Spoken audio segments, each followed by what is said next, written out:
All right. Over the next 30 minutes, we have two talks that serve a very specific goal. These two people share a common dissatisfaction of how technology in most organizations is managed and leveraged in service of what our customers need. I believe they both can articulate better than almost anyone where the gaps are and just how harmful these gaps are to their organizations. John Cutler is, in my opinion, one of the people who is doing the most innovative work in advancing the field of product and design. It's been my personal observation that his tweets are among the most widely read within the DevOps Enterprise community, and I've personally benefited from his amazing advice and observations. John believes that technology and design are the secret formula for winning in the marketplace, and helping organizations is part of his role as head of product research and education at Amplitude. He will talk on his views of how we should broadly view design and technology, what we're often so missing when we talk about product and design, and what this community can do about it to truly build great products that help our organizations win in the marketplace. Here's John.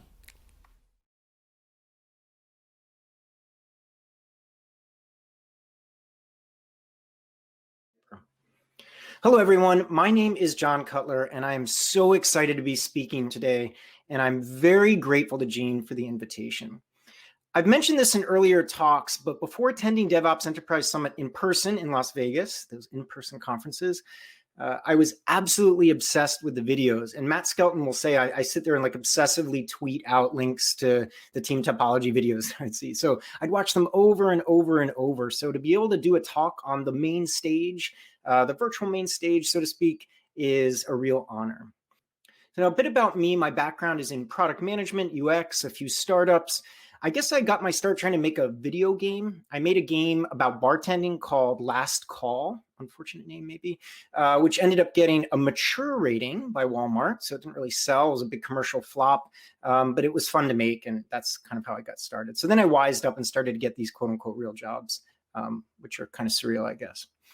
So in my current role at Amplitude, I get to talk with lots of teams, from two-person startups to teams at Fortune 10 companies, frontline developers to CEOs and CTOs. And it's a lot of fun for someone who thinks about this all the time and nerds out about it all the time. This is sort of the dream job. I just love this kind of stuff. Now, my goal at Amplitude, and Amplitude's goal, thankfully, is to help teams have more impact. And we do this with our product, right? Think analytics purpose-built for product teams, and with our workshops, coaching, some services, et cetera. And that's where I spend most of my time. So that's some quick background about me.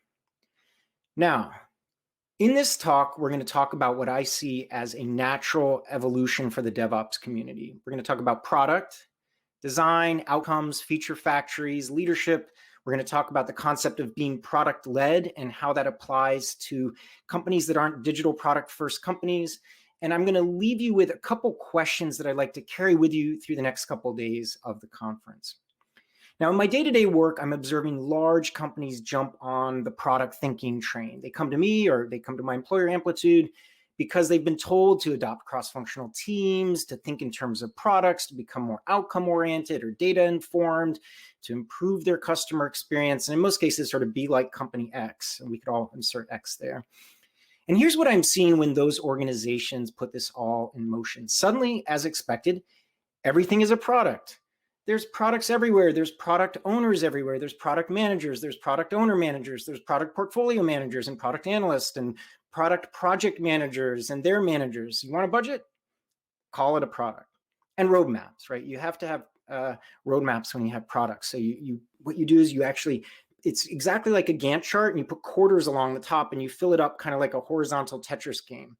And of course, if many of you are non-customer facing teams, you actually have to play Tetris based on their Tetris, which is based on the business's Tetris. So it's Tetris,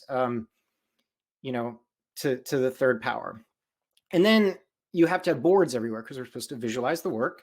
You need a big done column on the right, done and shipped, mission accomplished, all systems go, and then next feature, right? The train has left the station. I'm still trying to figure out why they're called release trains, but I'm sure there's a really good reason for that. But anyway, so it's sort of like all aboard. My son likes Thomas the Train, so I think about trains a lot. So some of this might sound familiar. You might be supporting this, you might be operating what's outputted, you might be developing supporting tools or infrastructure or platforms, or you might actually be in the thick of it as a so-called customer-facing team. And this is where lots of companies are at right now. They've heard that they need to embrace product thinking, and this is kind of where we've ended up. We've ended up with finely tuned feature factories, reasonably usable work, reasonably fast, stable, observable, shipping, every day, every hour, every minute. Works. It doesn't really break. And don't get me wrong, this is progress for sure, and it's a step up, but it's not the destination, and that is super important. And if you've been involved in software for a long time, you know that moment where you think you've gotten somewhere. Just when you start to breathe, that's usually a signal that we're seeing a false peak or a false horizon. Now, many organizations are missing a central idea, and this makes sense because many of the popular messages we have about digital products come exclusively from digital product first companies that grew up selling digital products. So more specifically, rapid scale up startups like my company Amplitude, and then 20 or 30-year-old tech stalwarts, on their second, third, fourth, fifth, sixth act. And these are interesting stories, but they may be hard to relate to. So companies have trouble applying the ideas. And I remember this from, we did a lean coffee activity in Las Vegas, and I was sat in a great group of people, but the questions seemed simple, but they're intense. What is a product? But we don't sell that. We sell something else. Wait, is it a product or a service or an experience or a SKU? And so what you see is companies copying frameworks, renaming everything, projects to products, restructure everything, new titles, new rituals. They seem to leave out the convenient threats to formal authority. They don't really take care of that. But anyway,